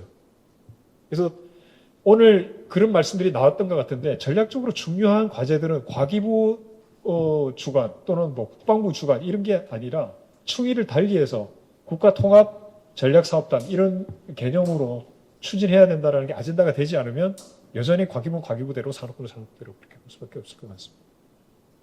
그래서 이런 계획서만 많이 나오고 모듈화 이런 얘기가 나오는데 그런 것들이 의미가 없다라는 말씀이고 이건 항우연 내에서 한번 개혁을 시도했던 겁니다. 항우연 내에서 야 우리가 대형 사업을 하는데 국가의 책임이 좀 부족하다라는 외부의 지적도 있고 우리도 제대로 하자라는 걸 해서 어떤 걸 했냐면은 복잡 시스템의 도전적인 계획을 외부에서도 지금 얘기를 많이 하죠. 목표 설정을 분명히 하고 그 목표 설정을 과학적으로 관리해보자. 나사도 한다라는데. 근데 그 나사를 한다라는 나사의 그 CKO, Chief Knowledge Officer를 만났을 때 이 사람이 하는 얘기가 한국은 잘 안 될 거야. 제가 잘 안 돼서 만나자고 했지만 중요한 거는 나사도 절차를 만들어놨지만 절차를 강요하는 게 아니라 대화를 꾸준히 하면서 조정을 계속 해나간다는 거죠. 그런 리더십을 갖기가 어렵다. 그겁니다. 그래서 전략적인 조정을 하는 권위와 그 리더십에 달려 있다라는 거, 그 말씀을 드리려고 하고 있고, 그래서 이런 배경에서 제가 이제 아까 초기에 말씀드렸듯이 공학자였지만 이제는 산업정책 전략연구자 역할을 하고 있다. 근데 이게 워낙 큰 주제고 비판하기 쉽지만 대안을 만드는 건 너무나 어렵습니다. 대안을 제안하기도 어렵고, 그래서 그렇지만 의미 없는 개발보다는 이게 낫겠다 싶어서 그러고 있다는 말씀이고요. 핸드아웃을 설명을 빠르게 드리도록 하겠습니다. 그 실현하는 핵심은 아까 그 제목에서 말씀드렸듯이 중견국에서는 굉장히 딜레마적인 요소가 많기 때문에 Strategic PPP는 잘 아실 겁니다. Private Public Partnership인데 사업 중심으로 파트너십이 아니라 전략 단위에서 파트너십이 필요하다는 의미에서 S를 붙여서 제가 용어화해 봤습니다. Strategic SPPP가 필요하다. 근데 SPPP가 필요하면 사실은 왜 그렇게까지 해야 되는 상위 문제가 필요한데 오늘 여 박사님 잘 말씀해 주셨듯이 전략적인 투자 속성이 변화되고 있다는 겁니다. 이전에는 선행 기술이나 대형 R&D 이런 투자로 좋겠지만 지금은 전략적인 또는 임무 실험 기반의 생태계 강화 중심으로 전환될 필요가 있다. 그래서 그럼에도 불구하고 그 두 번째 손가락 표시한 바와 같이 중견국의 장기 전략 한계를 세 가지로 생각해 봤습니다. 외생 변수가 압도적이고 그다음에 내생적 역량 한계도 있고 세 번째로는 장기 의제 리더십 이 부분들이 참 일천하다. 그래서 그 부분을 저의 주장이 아니라 한기호 의원님도 공감하고 같이 얘기를 해주셨다. 그래서 두 번째 2번 항으로 보면은 그 NFSG는 그 Niche Focused Specialization and Globalization의 약자입니다. 니치에 집중을 해서 특성화할 뿐 아니라 세계화하는 걸. 그 가장 대표적인 분야가 국방항공우주 분야입니다. 지금은 국산화 중심이 아니라 이걸 통해서 세계적인 경쟁력을 가질 수 있느냐. 그게 국방 관료들이 기획할 때부터 고민을 해야 된다라는 그 입장이었죠. 그래서 이거는 한국과 일본 등에서 소외된 전략이라고 말씀드렸던 이유는 일본은 다소 소외되었다기보다는 너무나 많은 그 관료주의적인 그런 입장으로 미쯔비시가 좀 실패한 측면이 있죠. 근데 미쯔비시만 실패한 건 아닌 것 같습니다. 일본은 영국의 BA 시스템을 모방을 하려고 했지만 그렇게 성장하지 못했고 영국은 또 영국만 잘해서가 아니라 미국과 연계된 그런 측면이 있고요. 그래서 이와 관련된 그 참조 문헌으로 최근에 작년에 논문을 쓴 적이 있고 6세대 전투기 아까 설명을 잠깐 드렸지만 전투기 관련해서 어떤 상황이 벌어지고 있고 왜 우리가 니치 포커스 NFSG를 해야 되는지를 주장을 했었습니다. 마지막으로 보시면 왜 니치 포커스 이게 아니면 안 되는가? 이전에는 기술 전략으로 보면은 유망 기술의 개발적 접근, 지금도 그러고 있지만 지금은 생태계 중심으로 접근을 해야 되고, 제품 전략으로 보면 기업의 제품 전략인 것 같지만 지금은 국가 임무와 결합된 제품이 아니면 세계적으로 그 레퍼런스를 가질 수 없기 때문에 세계적으로 뻗어나갈 수 없다는 겁니다. 그리고 예전에는 포트폴리오 리스크가 기업이 다 지는 거였는데 이제는 임무 중심이기 때문에 국가 차원에서 어떤 포트폴리오와 어떤 리스크를 질지를 고민을 해야 되니 굉장히 어려운 얘기죠. 국가는 포트폴리오와 리스크를 생각하려고 해본 적이 없기 때문에 이 가지 않았던 길을 가야 된다는 겁니다. 다음 페이지에 잠깐 언급을 드리겠습니다. 3번에 보면은 그 크게 나온 그림이 스웨덴 그림입니다. 스웨덴 그림이 12페이지에 중견국 A&D 전략의 톱티어로 설명드린 건데, 스웨덴의 그리핀 전투기는 1970년대 시작돼서 지금까지 단일 기종으로 50년 이상 꾸준히 진화시켜 가고 있습니다. 그리고 최근에 20년 동안은 1년에 2번씩 업그레이드를 하고 있습니다. 하지만 T-50이나 KF-22는 1년에 2번은커녕 한 3년이나 5년 지나야 한 번 겨우 업그레이드 할까 말까죠. 그래서 이 업그레이드 주기를 자주 하는 이유가 뭐냐?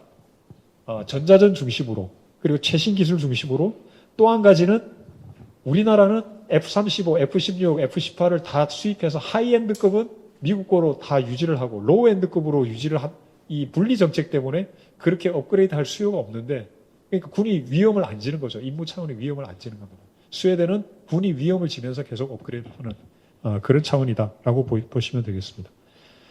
네, 그래서 마지막 몇 페이지로 가냐면은 18페이지로 가겠습니다. 18페이지로 가면은 감사합니다 하고 퀘스천 앤 디스커션이 있는데, 그 왼쪽에 그림에 저 케네디 그림 오른쪽에 존 C 휴볼티라는 사람의 이름입니다. 이 사진은 그 사람이 죽었을 때 오비추리에 나온 기사인데, 존 C 휴볼트가 역사는 기억 못하지만 나사는 기억하고 미국은 기억합니다. 왜 기억하냐? 달 탐사가 존 C 휴볼트가 없었으면 못했을 거다. 폰 브라운이 한 것 같지만 폰 브라운은 우리나라의 그 뭐라고 해야 되나, 오늘 발사체 성공했는데 계속 키우고 돈 예산 주고 그러면 됩니다라고 했던 사람이고, 존 C 휴볼트는 그랬다가는 금세기 끝나도 못한다. 계속 돈만 투자하고. 그래서 케네디가 얘기했던 대로 짧은 시간에 하려면 기존에 있던 거를 최소한으로 업그레이드를 해야 되는데, 최소한으로 업그레이드 하면은 달에 못 가잖아요. 네, 최소한. 근데 존 C 휴볼트가 크리에이티브한 아이디어를 그 칠판에 대고 설명하는 겁니다. 궤도를 우리가 크리에이티브하게 하자. 어떻게 하냐면은 충분한 무게로 달에 못 가니까 도킹을 하자. 도킹을 어디서 하냐? 지구에서 하면은 추력이 더 필요해요. 근데 달에서, 달궤도에서 도킹을 하게 하자. 분리하고 도킹하고. 그러면 가장 최소의 발사체 추력으로 우리가 갔다 올 수 있다. 그리고 1960년 안에 갔다 오게 하자는 케네디의 비전을 실현할 수 있다. 그걸 설명을 합니다. 존 C 휴볼트는 그거를 주장을 하고 도발을 한 거죠. 그리고 폰 브라운은 그 말이 맞다고 인정을 해줍니다. 제가 이 얘기를 왜 하냐? 존 C 휴볼트가 위대함을 얘기하려는 게 아니라 이런 전략적인 차원의 수평적인 another 그 레드팀, 지금 레드팀 얘기를 많이 하는 거죠. 데블스 애드보킷 뭐 이런 얘기를 하는데, 그 another 얘기를 점검하고 소통할 수 있는 환경이 안 되면 전략적인 역량이 성장하지 않습니다. 그래서 그런 차원에서 거버넌스가 작동하지 않기 때문에, 그게 작동하게 하려면 지금 과기부 중심, 방사청 중심 이런 그 수직적인 기획이 아니라 국가적으로 중요한 전략적 사업단은 따로 뽑아내서 별도로 할 수 있는 국민융합 사업단을 만들어야 됩니다. 이게 저의 주장이었고, 이 주장을 이번에 캠프 할 때 뭔가 아이디어 주세요 했을 때 그 아이디어를 드린 내용을 여기에 담아놨습니다. 그래서 짧게 요약해서 드려놨고요. 핵심은 지금으로서는 불확실성을 최소화하는 거기 때문에 예전에 그냥 거대 사업단의 변형된 형태로 갈 수밖에 없다. 그래서 의사결정도 높이고 불확실성 수용을 높이려면은 거버넌스가 바뀌어야 되고, 국민융합 기재본부를 따로 만듭시다. 그게 제 주장이었습니다. 네. 이상으로 발표를 마치겠습니다. 네, 두 분 발제 감사합니다. 두 분 발제하시느라고 고생 많으셨습니다. 아주 흥미롭게 잘 들었습니다.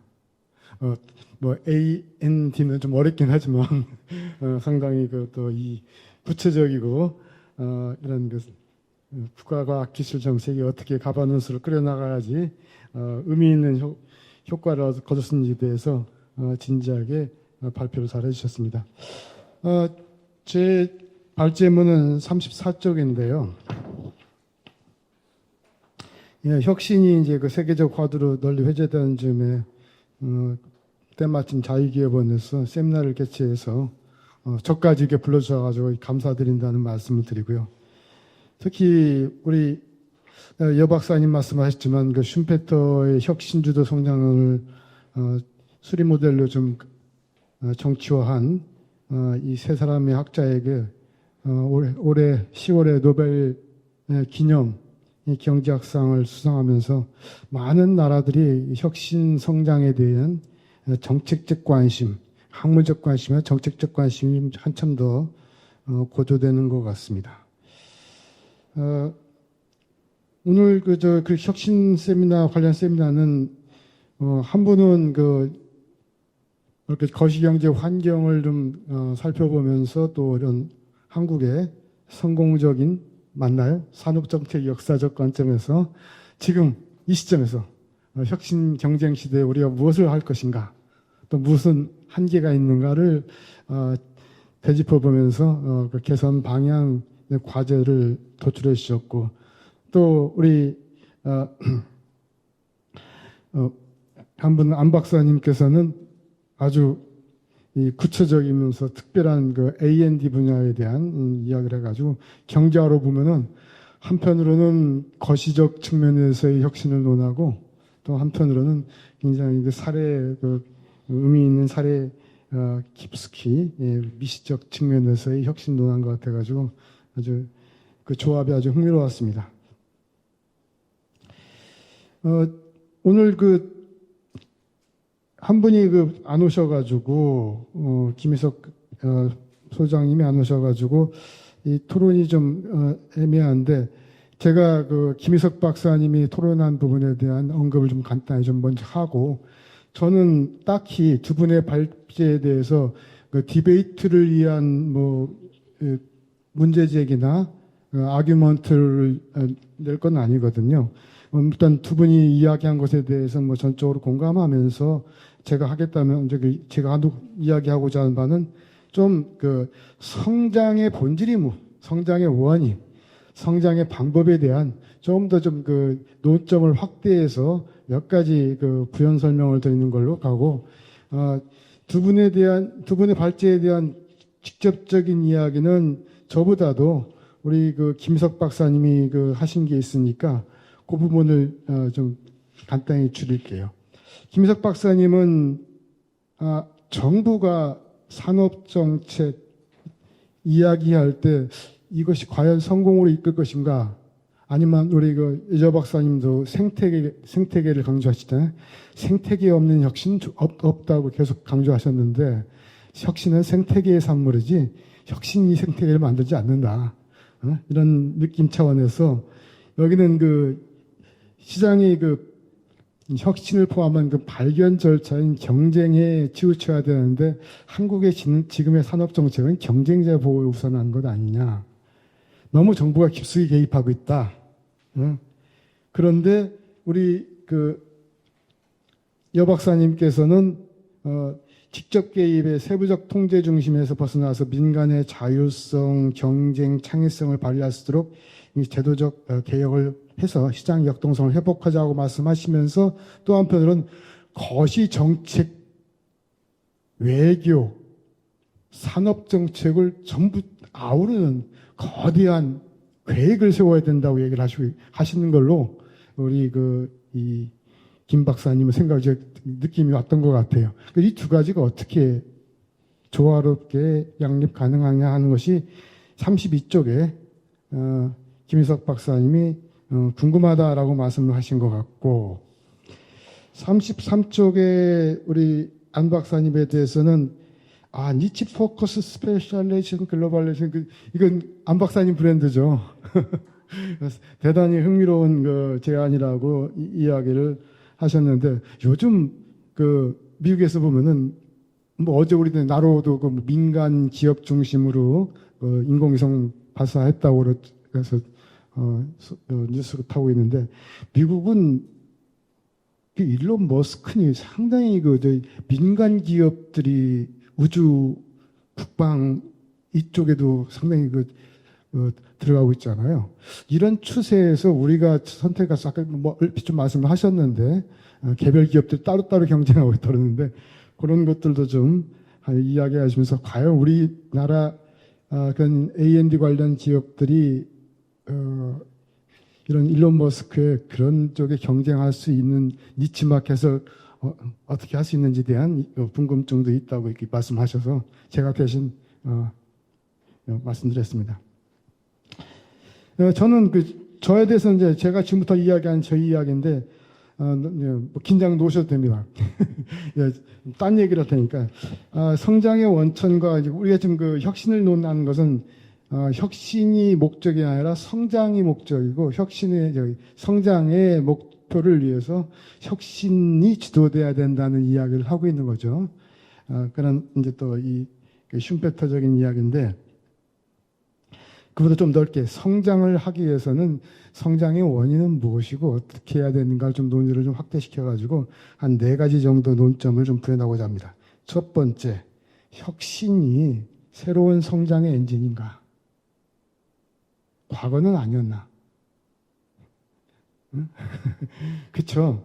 우리 자유기업원에서 그 재물 붙였겠지만 이 혁신은 언제나 우리 여기 여 박사님께서 산업혁명 그 전과 이후도 이야기했듯이 혁신은 언제나 성장의 하나의 중요한 원천이었고 지금 혁신의 이야기를 모두가 이야기하는 것은 아마 노벨 경제학상 받으면서 슈페터의 창조적 파괴를 수반하는 혁신 주도 성장론 이런 이야기가 유행하면서 같이 뭔가 버즈워드가 되는 것 같은데 사실 슈페터는 기업가 정신이 성장의 원천이라고 이야기를 했고 그 양반이 근데 그 양반 특이하게도 기업가 정신의 본질을 혁신이라고 봤어요. 새로움. 그래서 정확하게 기업가 정신이 성장의 원천이고 그 기업가 정신의 가장 중요한 요체는 혁신이다. 이렇게 얘기를 했는데 보통 우리가 혁신하면 산업정책, 기술혁신 떠오르면서 정부가 무엇을 할 것인가가 저절로 연상이 돼요. 그런데 기업가 정신하면 기업가가 활발하게 자기 뜻을 펼 수 있도록 뭘 뒷받침해 줘야지 생태계 조성이 먼저 관점이 가요. 그 차이가 있어요. 그래서 모두가 혁신을 할 때는 정부 관료들이 많이 좋아해요. 우리가 뭔가를 할 게 있을 거야. 우리가 정부 주도해서 지금까지 경제성장 해왔잖아. 이런 식의 발상을 가지고 혁신에 대한 계획을 세웁니다.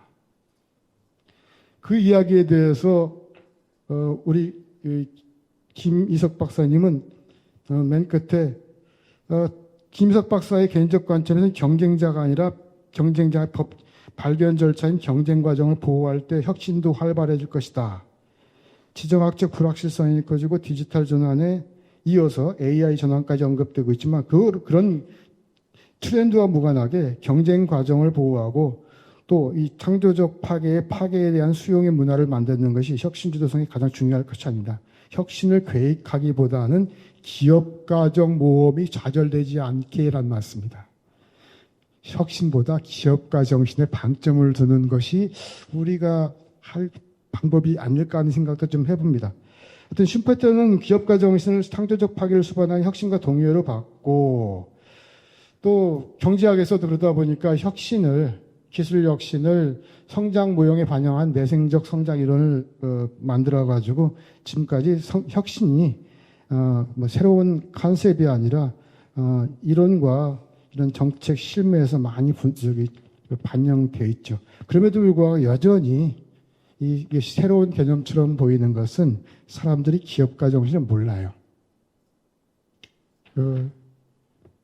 슈페터가 자체가 그랬어요. 1942년 자본주의, 민주주의, 자본주의, 사회주의 그리고 민주주의라는 책에서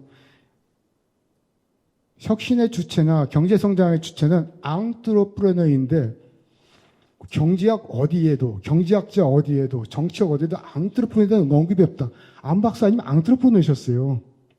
근데 안 박사님의 의지가 아니라 주변의 환경에 의해서 생태계에서 뜻을 못 펼친 거거든. 그렇잖아요. 그 앙트레프레너에 대한 언급이 없이 성장을 논하는 것, 이것이 굉장히 이상하다. 그러면서 덴마크 왕자가 덴마크 왕자가 출연하지 않은 햄릿과 같다라고 하는 얘기를 했어요. 주연 배우 없는 연극. 그게 지금도 경제학의 캠퍼스 경제학은 그렇게 가르치고 있습니다. 그러니까 기업가 정신이나 혁신에 가면 아직도 이해의 깊이가 넓지 않아가지고 자꾸 새롭게들 생각하는 경향이 있어요. 두 번째, 우리가 어떻게 발음해야 되는지 모르지만 호이트인지 아이온인지 이 두 사람의 경제학자가 슌페터의 제자라고 상을 받았는데 여기에 대해서 경제학자는 농담 삼아 얘기하면 한 경제학자 이론에서 반드시 그에 대해서 반대하는 상반된 이론이 존재하는 게 경제학계의 제1법칙입니다. 그래서 아이온, 호이트 이론이 모든 사람들에게 그렇게 다 보편타당하게 맞아라고 하는 건 아니거든요. 그래서 여기 보면 미제스 연구소에서 상 받고 난 다음에 썼어요. 2025년 노벨상, 경제학 노벨상, 슌페터 비전의 창조적 배신 이렇게 했어요. 자, 그래서 좀 이 이야기 좀 더 드려야 되는 것이 오해하지 않다. 너무나 많은 사람들이 큰 상을 받으면 인용하고 마치 맞아라고 하는 것을 뭐랄까요, 리피테이션을 못하게끔 만드는 경우가 있는데 이 페이퍼에 하면 제가 아니라 이 페이퍼에 하면 이기훈과 허이신 창조적 파괴의 슌페터 개념을 파괴 부분에 방점을 두고 아까 어느 분도 말씀 파괴되는 영역에서 파괴당할까봐 저항할 테니까 그들을 수용할 수 있는 복지 정책 같은 걸 좀 널널하게 놔주면 좀 혁신이 좀 뒷받침되지 않겠냐 하는데 이건 슌페터의 얘기 아니에요. 이건 호이트 얘기예요. 그래서 창조적 파괴 혁신 과정에 이 사람들은 국가 개입을 상당히 강조를 하는데 이분들의 입장에서는 창조적 파괴의 파괴는 국가적 손실이고 자원의 낭비로 봐. 근데 슌페터는 그런 부분이 파괴돼야지만이 거기서 고용되었던 자원들이 해방돼서 새롭게 일어나는 분야로 옮겨가요. 근데 한국은 못 옮겨가게 아까 노동시장이 경직적이 그러잖아요. 파괴된 영역에서 해고를 못 시켜. 못 시키면 그 영역은 계속 버티면서 있는 거예요.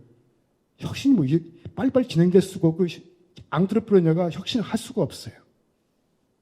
새로운 분야에 좀 더 많은 인력이 좀 값싸게 들어오거나 새로운 자본이 들어오면 되는데 기존에 파괴될 부분이 파괴되지 않고 남아있는 부분이 갇혀있고 거기에 호이트나 이쪽은 복지 정책을 더 주는 거야. 근데 더 지연돼. 이런 의미에서 창조적 배신이라고 했던 겁니다. 그런 것들도 있고 또 하나 우리 학교마다 의견이 다르지만은 이 혁신이라는 혁신, 슌페터적 의미에서의 창조적 파괴 혁신은 이런 경쟁이 치열한 그런 시장에서 일어날까 아니면 대기업이 지배하는 독과점적 시장에서 혁신이 더 잘 일어날까? 경제학자들은 경쟁이 치열하게 일어나는 것은 정태적인 측면에서 자원 배분의 효율성이 좋지만 여기서는 뭔가 누가 투자를 안 한다는 거예요. 그런데 대기업이 지배하는 독과점 시장에서는 계속해서 혁신이 일어나기 때문에 동태적 효율성이 보장되는데 슌페터는 나는 내 입장에서는 동태적 편익이 정태적 편익보다 훨씬 낫다.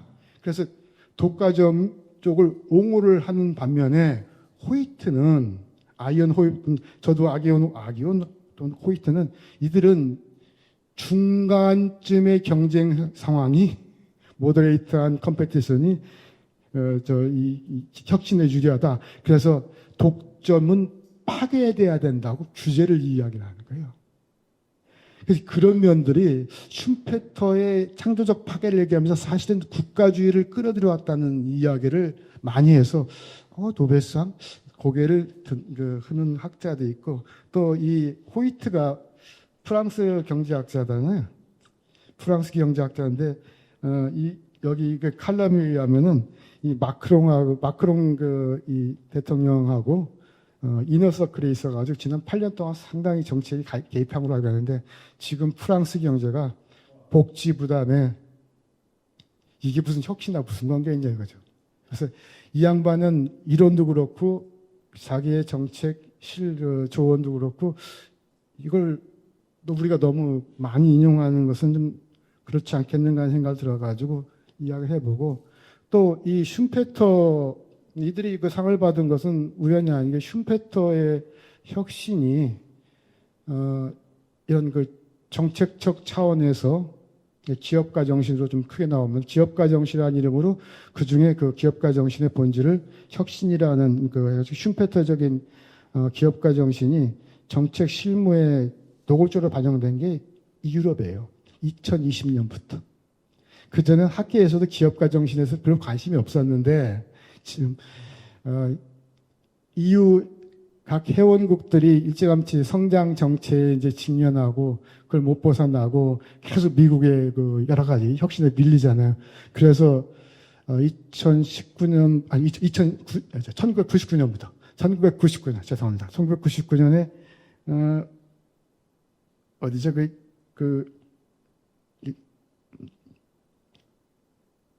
포르투갈 수도가 어디죠? 리스본. 리스본에서 리스본 그쪽에서 리스본 전략이라는 걸 제안하는데, 그 리스본 전략이 2010년까지 EU 각 회원국의 그 기업가 정신을 드높여가지고 성장 정신을 돌파하고 디지털 혁명 경제 시대에 우위를 점하자 하는 내용이었어요. 그때는 디지털 혁명이었죠. 4차 산업혁명이 아니라 그 디지털 전환혁명에 우위를 점하자 하는 건데, 결과적으로 실패했습니다. 목표 달성 못했어요. EU 차원에서 유럽 집행위원회에서 그 리스본 전략을 채택을 했고, 그걸 각 회원국들한테 그 정책을 실천 강령까지 했는데 안 됐어요. 그래서 국가 단위의 혁신 정책이 왜 EU에서는 실패했을까? 그래서 계속 산업혁신, 기술혁신, 정부 차원에서 멀리 하는데, 이 부분 상당히 좀 우리가 이야기할 때 기존의 한 나라들도 실패했다. 2010년에 다시 10년간 연장을 했는데 2020년에 미국하고 격차가 더 떨어지죠. 지금도 하고 있습니다. 기업가 혁신 이야기를. 그러나 생태계를 조성하지 못하고 계속 인풋만 넣고 있는 겁니다. 그런 부분들을 한번 좀 보시는 것이, 정부가 혁신을 성장의 수단으로 채택해가지고 종합적인 전략을 세우면 성공할까? 이후의 사례는 아니다. 왜? 그들은 앙트로프로니에 방점을 두지 않고 정부가 어디에 무엇을 투자할 것인가에 방점을 둔 것. 그 점도 한번 간섭해주세요. 그리고 마지막으로 성장의 진정한 원천은 혁신은 한 단면이고, 기업가 정신이라고 본다면은 많이 들어보셨을 거예요. 경제학에서 기업가 정신이 성장의 원천이라고 할 때는 첫 번째가 슈퍼터의 혁신이 기업가 정신 하나가 되고, 두 번째가 우리가 리스크 테이킹 하죠. 그게 이제 꽤 오래된 이 프랭크 나이트의 그 양반은 불확실한 상황에서 자기가 책임지는 판단적 결정, 자기가 리스크를 감수하면서 판단 결정하는 사람을 앙트레프로니에 봤거든요. 또 그런 것들을 실행하는 일들을 앙트레프로니십에 갔다고요. 그래서 그런 부분도 아마 안 박사님 경험하셨을 거고, 내가 뭔가 좀 해보려고 하는데 책임을 묻는다든지 자기 뒷다리 잡는 게 있을 거고, 성공하면 책임을 묻고 배임이라고 그러고 등등 이런 게 있어요. 그리고 또 하나는 우리 김희석 박사님이 이야기했던 오스트리아파의 발견, 세상에 새롭지 않아요. 혁신은 전에 새로운 시장, 새로운 기술, 새로운 제품, 새로운 원료, 새로운 비즈니스 모델, 새롭다. 그 새로움도 아주 거창한 새로움인데, 오스트리아파에서 우리 모두가 남들이 이미 세상이 존재하는데 남들이 그 기회를 알지 못하는데 잽싸게 그 기회를 알아채는 것. 응? 니치마켓 찾아 나는 것. 니치마켓이 없는 게 아니라 존재하는데 빨리 포착해가지고 그걸 활용한, 이게 오스약파의 그 발견을 얘기하는 거예요. 기업가적 발견의 중요성을 얘기하는 거거든요. 이 모두가 층위가 다른 기업가 정신이 이 셋 모두가 경제 성장의 원천이라고 보는 겁니다. 그래서 혁신만이 전부가 아니라 혁신도 중요하고 두 분 말씀 100% 옳지만은 우리 경제 성장이라는 좀 더 큰 목표를 봐서는 앙트레프레니에 좀 포커싱을 맞추고 앙트레프레너십을 저해하는 요인이 뭔지를 좀 한번 어떻겠는가 생각이 들어가지고 우리 여 박사님 그 시대 구분 아주 잘하셨던데 또 그 시대 구분에 따른 산업 정책으로부터 지금에 대한 그 적용 가능한 함의를 찾아본 것도 좋았는데 제가 이 세 가지 기업가 정신으로 해서 함을 찾아본 35쪽에 나와 있는데요. 나이트의 그 기업가 정신의 본질은 불확실성을 감수하는 판단적 결정인데 우리는 불확실성에서 이용을 가면 실패할 수도 있다는 건데 실패하면 책임을 추궁을 합니다. 공무원은 감사를 하고 기업들은 배임죄로 집어넣고 이런 환경이 되게 많거든요. 응? 걸면 걸리는 배임죄에다가 또 그냥 이런 이 책임을 꼭 빨간 줄이 그렇게 만들어요. 형사 우리가 형벌 과잉죄라는 거, 형벌 만능죄라고 하는데 그냥 경제적 제재만 하면 될 텐데 과징금만 떨어도 되는데 꼭 그걸 깜빡 몇 년을 이렇게 채우는 이런 것들 때문에 이런 상황에서 리스크 테이킹하는 의사결정, 판단결정 하겠나? 아까 이미 그 경험했던 선배들은 가만히 있어. 그냥 우리가 몰라서 그러는 게 아니야. 라는 그런 분위기가 되면 생태계 조정 안 된다는 거죠. 그런 부분이 있고 슈페터의 창조적 파괴는 경쟁보다는 경쟁자를 보호한 제도. 대부분은 새로운 그 앙트레프레너가 만들어낸 세상은 아직 태동하기 이전이기 때문에 그 혜택을 본 사람이 없어가지고 그걸 지지한 사람이 많지가 않은데 뭔가 파괴되는 영역에 있는 사람들은 이미 조합과 협회와 정치인들과 또 끈끈이 매어가지고 저항을 해요. 그래서 타다 같은 경우도 꼭 그 택시 조합에서 반대를 한다든지 이런 식에서 이 슈페터의 혁신에 기초한 창조적 파괴는 늘 이런 기득권 중심의 포퓰리즘 정책에 밀리게 되어 있습니다. 한국은 특히나 그래요. 미국은 그렇죠. 미국보다 한국이 특히나 그렇죠. 우리는 아직도 택시 기사만 운전할 수 있죠. 커즈너 같은 경우는 아까 이미 존재하지만 남들이 인지하지 못한 기회를 기민하게 발견해가지고 활용하는 것. 그런데 우리 여 박사님 말씀하셨듯이 한국은 네거티브 시스템이 아니라 법률에 명시된 공무원들이 이거 할 수 있다, 이거는 괜찮아요 라고 한 것 외에는 하면 안 되는데 혁신이나 이런 또 이 커즈너의 남들이 알지 못하는 것이 어떻게 법에 들어가 있겠어요? 법에 이미 들어가 있으면은 공무원들도 알고 정치인들도 아는 건데 그건 우리가 기업가 정신이 발휘될 그런 게 아니죠. 전혀 모르는. 그래서 특히 지금과 같은 4차 산업혁명 시대에 아무도 미처 인지하지 못하는 곳에서 새로운 기술과 새로운 상품과 새로운 시장, 새로운 산업이 나타나는 시대는 포지티브 규제 시스템 대단히 위험해요. 우리 산업 전반을 한순간에 예전에 누가 그랬다는데 중국은 네거티브 시스템이랍니다. 미국과 똑같이. 유럽도 포지티브 시스템이에요. 유럽이 그런 시스템, 생태계를 바꾸지 않고 혁신, 인더스트리 4.0 계속 들어봐도 미국을 따라갈 수 없는 이유가 생태계를 바꾸지 않고 혁신 생태계를 바꾸지 않고 혁신이 일어나올 거라고 생각하는 거예요.